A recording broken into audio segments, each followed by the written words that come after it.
প্রাথমিক শিক্ষা কল্যাণ সংসদ উত্তর দমদম আয়োজিত 2023-এর মেধাবৃত্তি পরীক্ষার সফল ছাত্রছাত্রীদের বৃত্তি ও সম্মান প্রদান অনুষ্ঠান হলো 25শে ফেব্রুয়ারি বিরাটি তরুণ সেনগুপ্ত স্মৃতি ভবনে। উত্তর দমদমের প্রাচীন এই শিক্ষা সংগঠনটি দীর্ঘ 38 বছর যাবৎ মেধাবৃত্তি পরীক্ষার আয়োজন করে আসছে। এতদ অঞ্চলের 24টি প্রাইমারি স্কুলের চতুর্থ শ্রেণীর ছাত্রছাত্রীদের অংশগ্রহণে সেই পরীক্ষা অনুষ্ঠিত হয়েছিল গত নভেম্বরে। এদিন মেধাবৃত্তি ও সম্মান প্রদান অনুষ্ঠানে বিশেষ আমন্ত্রিত অতিথি হিসেবে উপস্থিত ছিলেন বিশিষ্ট শিক্ষাবিদ তথা প্রশাসক ডক্টর প্রলয় ভৌমিক, প্রাথমিক শিক্ষা কল্যাণ সংসদের সভাপতি রণদেব ভট্টাচার্য, সম্পাদক কমলেন্দু মৈত্র, পরীক্ষা নিয়ামক কৃষ্ণেন্দু শিকদার ছাড়াও বিভিন্ন ক্ষেত্রের গুণীজন ও সমাজসেবী বৃন্দ উপস্থিত থেকে 10 জন বৃত্তি প্রাপক ছাত্রছাত্রীদের হাতে নগদ বৃত্তি শংসাপত্র সহ অন্যান্য উপহার সামগ্রী প্রদান করেন।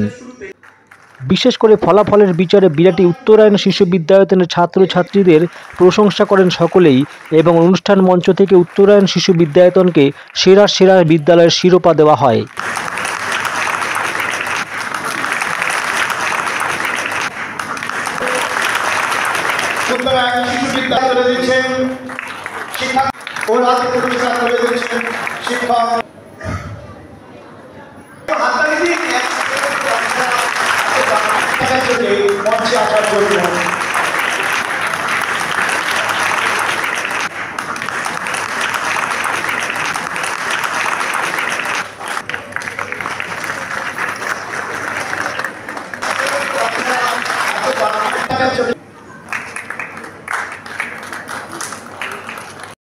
এদিনের অনুষ্ঠানের সূচনা হয়েছিল শান্তি নৃত্য গীতের মধ্য দিয়ে। তরুণ সেনগুপ্ত স্মৃতি ভবনের প্রেক্ষাগৃহে ছিল ছাত্রছাত্রী অভিভাবকদের বিশাল উপস্থিতি। শিক্ষা প্রশাসক ডাক্তার প্রলয় ভৌমিক এদিন শিক্ষার্থীদের উদ্দেশ্যে উৎসাহমূলক বক্তৃতা প্রদান করেন। পড়াশোনায় তাদের মনোযোগিতা এবং মনে রাখার বিষয়গুলিকেও বিজ্ঞানসম্মতভাবে ব্যাখ্যা করেন doctor Pralay Bhowmik. Day 1, Day 3, Day 6 and Day 31st এই প্যাটার্নে যদি আমরা রিভিশনটা দিতে পারি তাহলে ওইটা কি হতে পারে, কোনো একটা বাচ্চার পার্মানেন্ট মেমোরিতে স্টোর হয়ে যাবে। সেই বাচ্চাকে কিন্তু 31তম দিনের পরে যদি আপনি বাচ্চাটাকে দেখেন তাহলে দেখবেন he can recall at least 80% whichever he learned। কোনো বাচ্চা মেধাবী হয় না, আমি আপনাদের কাছে এটা কিন্তু অ্যাসিওর করছি। অনেক সময় অনেক বাবা মা একটু মনে মনে ভীষণ মরজ থাকে, ভীষণ হয় আমার বাচ্চাটা বোধ হয় ওই বাচ্চাটা এখানে যেমন সৌম্যদীপ, সুদীপ্ত এরা যারা পুরস্কার পেয়েছে ওদের মতো নয়, তা নয়। প্রত্যেক বাচ্চার মধ্যে আছে।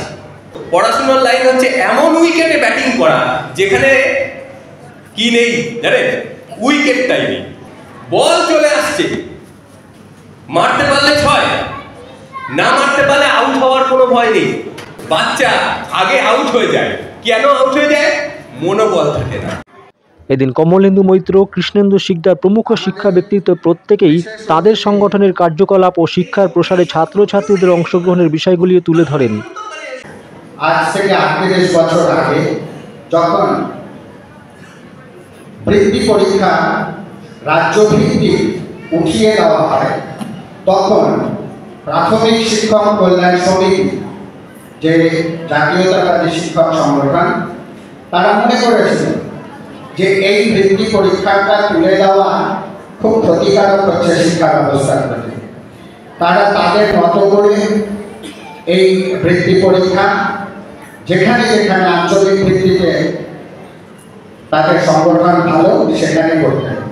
আমাদের এখানে ধীরেন্দ্রনাথ ভট্টাচার্য মহাশয়ের সভাপতিত্বে এবং তখন যারা শিক্ষকতা শুরু করেছিলেন এই কৃষ্ণেন্দুদা, জ্যোতির্ময়দা, এনারা তাদের সকলের চেষ্টায় এই জিনিসটি শুরু হয়েছিল। আমি অনুরোধ করব যে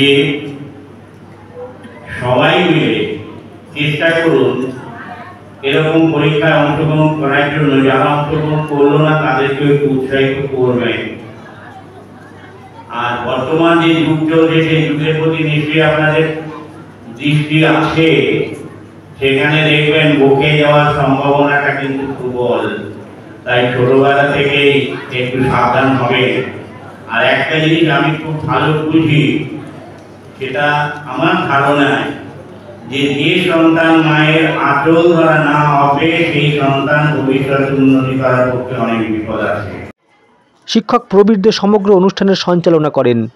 সভাপতির বক্তব্যে রণদেব ভট্টাচার্য সকলকে ধন্যবাদ জানানোর পাশাপাশি ভালো ছাত্রছাত্রী হওয়ার জন্য শিক্ষার্থীদের মূল্যবান পরামর্শ দেন। এই পরীক্ষা উত্তর এগিয়ে চলেছে।